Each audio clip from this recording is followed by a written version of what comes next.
Vidya, now let's discuss the term depreciation. A part of the capital goods produced this year goes for replacement of existing capital goods and is not an addition to the stock of capital goods already existing, and its value needs to be subtracted from gross investment for arriving at the measure for net investment. This deletion, which is made from the value of gross investment in order to accommodate regular wear and tear of capital, is called depreciation. So, net investment equal to gross investment minus depreciation. Now, let us consider a new machine.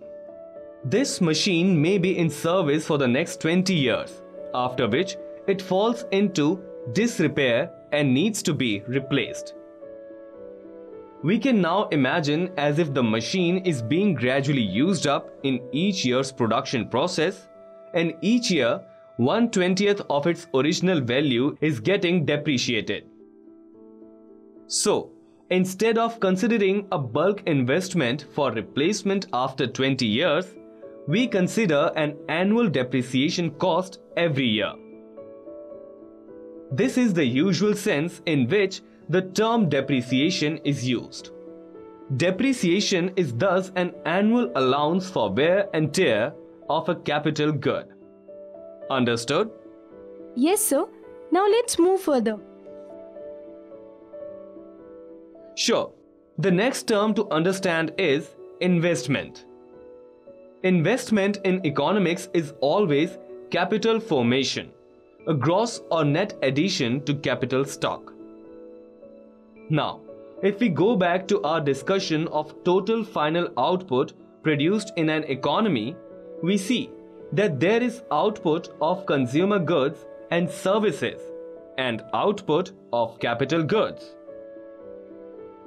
The consumer goods sustain the consumption of the entire population of the economy. Purchase of consumer goods depends on the capacity of the people to spend on these goods, which in turn depends on their income.